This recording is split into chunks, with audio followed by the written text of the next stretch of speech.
got too many chimps and no place to put them problem. Yeah.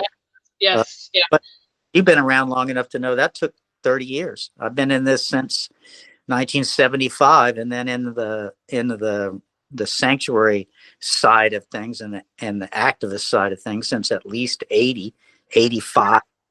And back then it was, oh man, it was rough.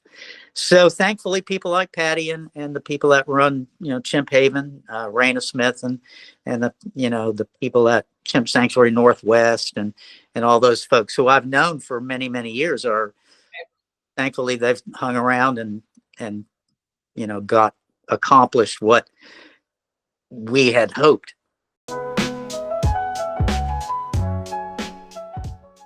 Involved with monkeys now, and I don't know, I've been involved in hundreds of monkey rescues over the years. You've seen it when you have a success. We get a monkey that has never been outside in its life, and for the first time it sees the sun or touches grass, and they run together and hug, and then I love those videos. Oh my goodness, it's all worth it. We just got one in. You might have seen her on social media, Ellie. She arrived from Alabama, maybe 4 or 6 weeks ago. She lived in a camper, and so when I got her to the sanctuary and let her out, I think the whole process for her was very overwhelming. The pets are the worst in terms of integrating into the population. Simply, they have no monkey experience whatsoever. It's with great apes too. The chimps, the orangs that have been pets, and some of them, at least in the great ape situation, never reclaim their chimpness or their monkeyness, and they have to be housed apart. I mean, you can imagine what the stimulus overload for those animals is. I feel for them.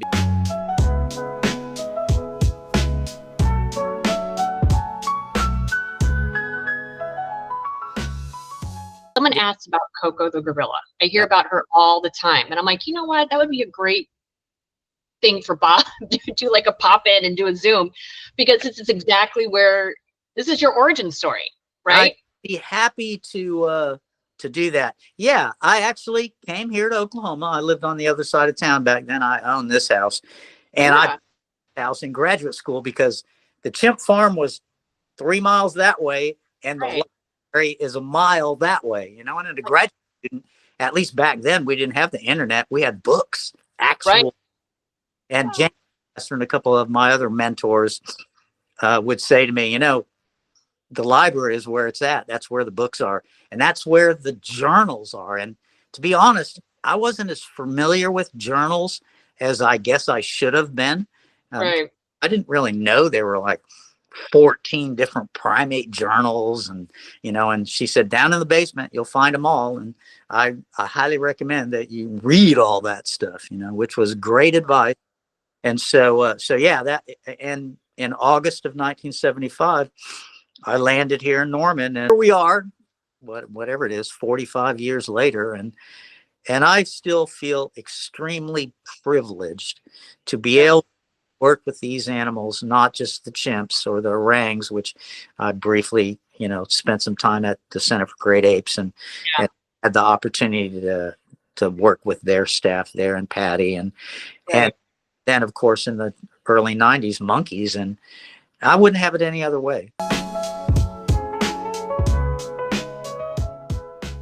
But the reality is that the people that get pet monkeys, for the most part, are not people that are trying to do something bad or any of that. They have seen someone else with a pet monkey. They've seen idiotic stuff on the internet now, or they have always wanted a monkey because they saw some TV show. The 2 minutes of video that you saw is curated for you. Right. When the camera's off, you don't know what the animal's going through. I said, typically they have to drug monkeys for them to look cute in their outfits, Right. and to pose. I said, that's not natural monkey behavior. If you see a monkey doing something that is not natural, more than likely the animal was manipulated or drugged or beat or something. It's not normal. One of the things now that NAPSA and all the organizations that are trying to help, captive primates is let's not glorify it in the media. It's not an idea. It doesn't help the animals. Generally speaking, it doesn't take very long for the owner, the person that paid 20 grand or whatever for, a monkey or a chimp back in the day, to realize they made a huge mistake. I've probably met 100 or more ex-pet owners that that sometimes surrender their animal before it's even an adult. They get unruly, and you can't manipulate them. They're going to do what they want to do, and it's not going to be on your terms. Right. But like you described, the monkey that you have that is, attached to you now, or was attached to another human. They typically will attach to one human, and then typically they will attack anyone else. And I've been bitten a couple of times by monkeys. It's painful, and it can be life-threatening, and it's just a really bad idea. Captive Primate Safety Act has been reintroduced. So I'm wondering, I think it should outlaw the ownership of primates across the board. And it says that if you're a current primate owner, you will be grandfathered in. Right. So my brain is going, well, what are we going to do with these people who have literally hundreds of animals that are using them for breeding? Where are those animals going to go? And so, of course, I'm always 20 steps ahead, panicking about situations that might come up, and how do you help those animals that might be, claimed as pets, but they're really breeders. Like, for example, a guy down in Miami has 100 primates on his property, and they're used typically for breeding. So what that law passes has to happen is you have to make it illegal to breed, make it illegal to sell, and make it illegal to take any non-human primate across state lines without, and make it just illegal. You just can't do it. right. Personally, it's extremely selfish to want to own a primate.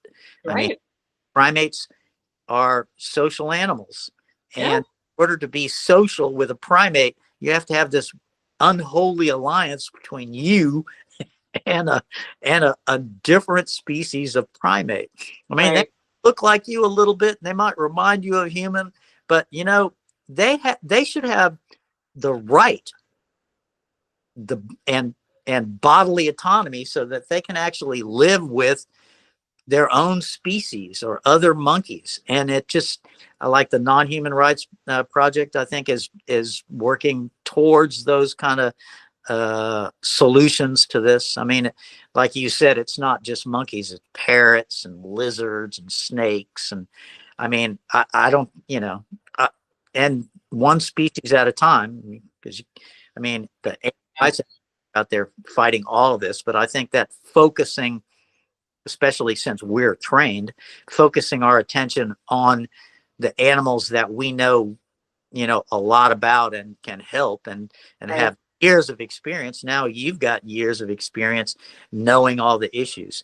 Plus, I also sometimes, and now especially with the budget situation in the United States and NIH and CDC and all those people losing funding, what's going to happen to all those monkeys that they hold in all those facilities all across the country?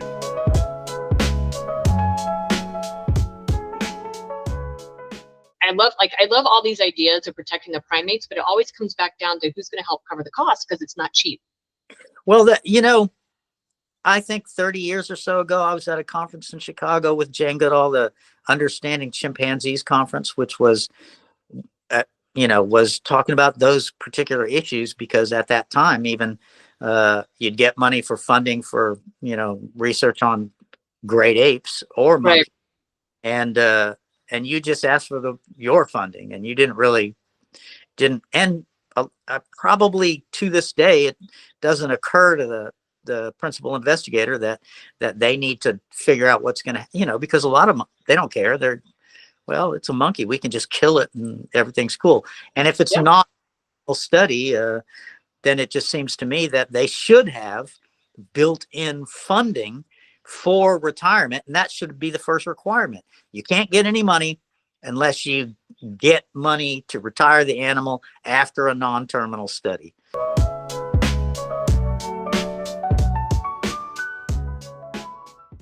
I still argue with people like that, or they're not from here.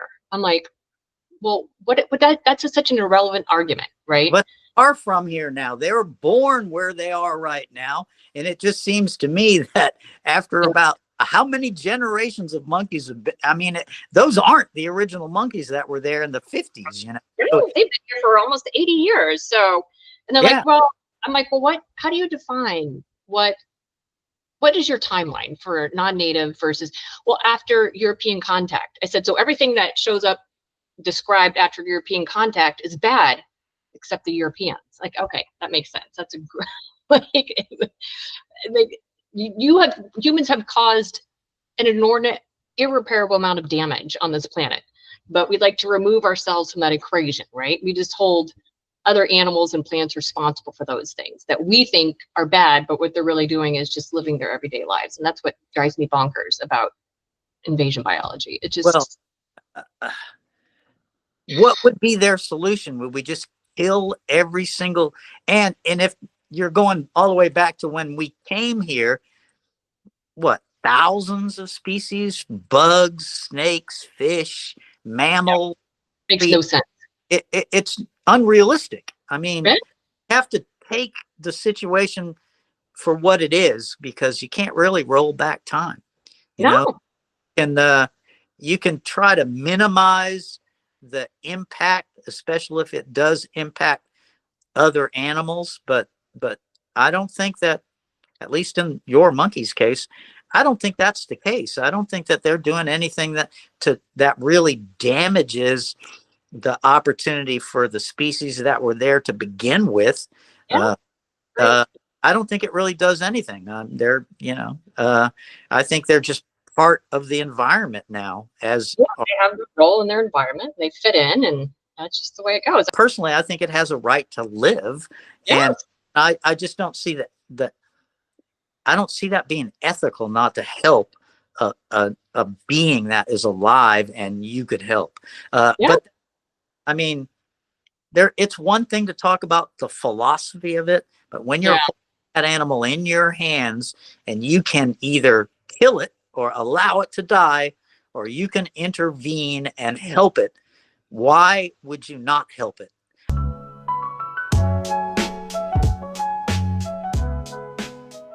In the long run, we have to continue to be persistent in spite of the fact we're fighting an uphill battle. But look at how, I mean, for me anyway, look at how far we've come. I mean, look at all these things. Only less than 100 chimps that aren't in a better situation than we had chimps in 50 years ago, 40, 30 ago. We have so many more people that get it. I mean, yeah, you're right. I think, like maybe back in the 70s, the primate sanctuaries weren't really an idea, and then now I see a lot of them everywhere. I don't question some of them as far as how things are run, but each to their own, right? But I think people are out there trying because they recognize the things that you've seen over time, and said enough is enough. You got to step up and walk. What is it? Walk your walk, whatever that nonsensical term is. You got to, don't just talk. You got to get out there and actually do something.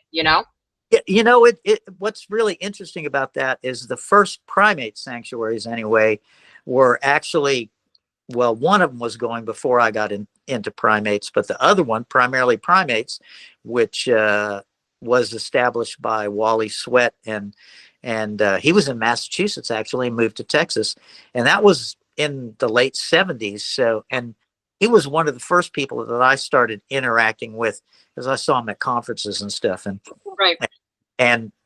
people would approach me and say, "Hey man, I know somebody's got a monkey, what can we do?" And I'd help place those animals with Wally. And then of course Martine Collette, who ran Wildlife Way Station, now closed, all the animal on and all that. But at the time, she started, it was the 1950s. Oh, wow. She was a movie person or a rodeo person or whatever. And I think that you know, in spite of the fact that now we look back and go, God, how could they do that? It's like, well, they were the beginnings of what we have now. You know, so historically speaking, it's very difficult to go back and kind of point your finger and whack people Yeah. that were pioneers in terms of doing something differently than what was been done at the time. Just like we've been pioneers, but 100 years from now, who knows how things will evolve. So, Yeah. I'm hoping it goes in the right direction. You know, I see those little faces every day and I'm like, oh, there's so many out there that I know are in dire need of help, and just right. thinking what we go through every day. And oh,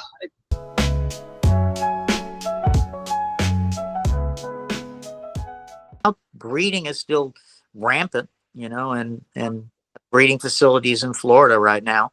yes, yeah. I think there's a new one opening up. I forgot where it was, but the community pushed back. But of course, money talks, and so now there's a new primate breeding facility. Well, that's because you can get $20,000 for one monkey from, you know, pharmaceutical research, which, you know, that's the other thing that there is little recognition of the fact that they don't have to do that in the way that they do it. And like you said, it's money. It's all about the money. It's always money.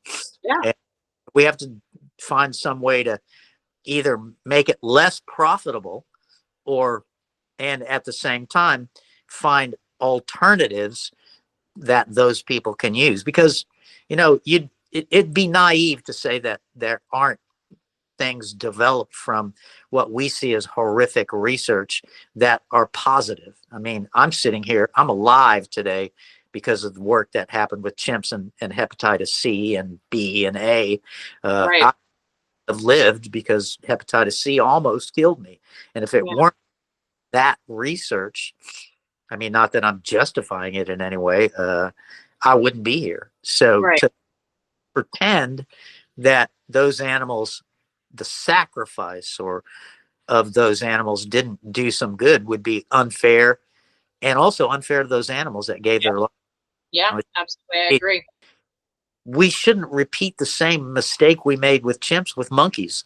You know, if Right. we really wanted to help those monkeys, we would definitely, I mean, look at the breeders. Most of them are in Florida and South Carolina and the places where In the Midwest too. A lot of I've had Mojo Maya came from Tennessee, Margarita was born in Tennessee, Mika's from Missouri, and Ellie's from Alabama. It's like a Midwest cluster.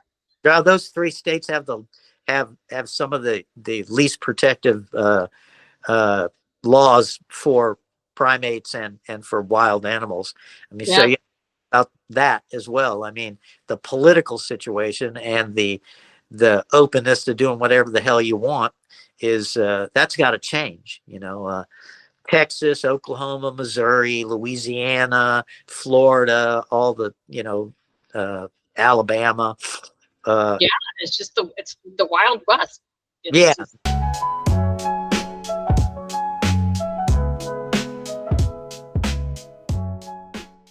long term, if we do the right thing, that just begets doing the right thing yeah, into the future. And plus, it'll save a bunch of money. I mean, how much money is probably invested in those tens of thousands, if not hundreds of thousands of animals that are out there right now? yeah, I don't know, billions in the yeah, long run. yeah, So, I mean, if we want to be fiscally responsible, and ethically responsible, we need to solve this problem with everyone. You know, yeah. so NIH and everyone at CDC and whatever it is that Robert Kennedy runs. What's that? What's he run? Uh, Health and Human Services. Yeah, HNS. Yeah, yeah, yeah. Yeah, and all of the, you know, we just need to put down our swords and sit down and talk about how we can solve a problem that isn't partisan. You know, Yeah, and yeah, I think you have to get people to agree too. You're not going to get everything that you're asking for, right? and that's, you know, you just can't say no just because you didn't get all your boxes checked at the meeting. You have to be willing to compromise. That way, you get some momentum forward. You know, you got to make some change. You know, I was wish they would still advocate for them because what I think happened, when I was going through my graduate program, I met a woman who was studying the Silver Springs macaques. And she put a collar on one, like a radio transmitted collar. I think she was tracking range, day range, that type of stuff. Right. And people go through, there's people who like to follow and watch the monkeys. They're monkey fans, right? And Cool. I guess they noticed that the collar had caused some irritation on this monkey. Right. So they called, I think, Fish and Wildlife. And so it ended up where they had two animal rights groups, extreme groups, threatening this woman over her animal collar. And I guess it was one of those remote control ones that you have to send a signal, and so it would fall off automatically. But that signal was taking too long to get to the animal. So people are like, well, you said something was going to be done about it, and it hasn't changed, right? And so I feel like, I don't know if people have backed off because of some of the extremism. I don't know. And right. Well, that's where that dialogue that we were talking about comes in. yeah.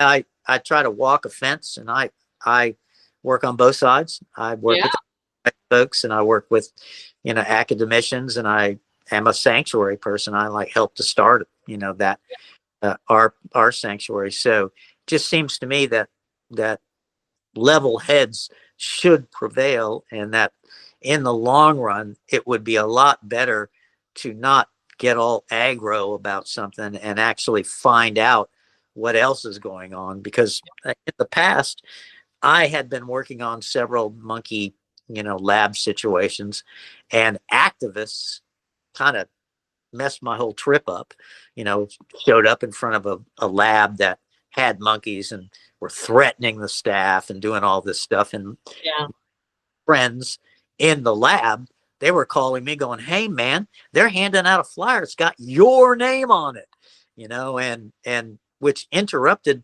and almost stopped us from getting, I think we got 15 or 20 animals from them over the course of a few years or whatever. And I think we may have a relationship with them, but I had to take a bunch of them out to lunch and stuff and plead with them. Talk to them about, we're on the same team. I'm not involved with that, all those people. It wasn't necessary, and I couldn't really say, hey, listen, you kind of back off, will you? Because I'm working the back door here while you're out here fucking up the front door. Yeah. Nobody wants to get involved in that type of drama comes with it, and that's the issue. And I told this woman, I said, you should have done maybe some upfront PR and to say, hey, I'm not here to remove the monkeys. I'm just here to learn about what, their daily routine. So if you see a collar on an animal, this is why. Right. Well, that education and that ability to kind of interface with the people that don't necessarily have all the information. Yeah, you have to upload them for sure. Most of the activists I work with are level-headed and understand there's a balance between going and disrupting something and knowing what's going on before you go disrupting something. Right, because you might disrupt something that's in the greater good for the animals, Well, or you might not know what's going on behind the scenes in terms of negotiations with whoever it is that is doing whatever it is to those animals that is not something that we should accept. So very complicated because there are so many factions, and I mean a lot of times activists are young, they want shit to happen now. I get that too, because I used to, hey, what the hell, so sometimes you just need time to get through and get your results, Yeah.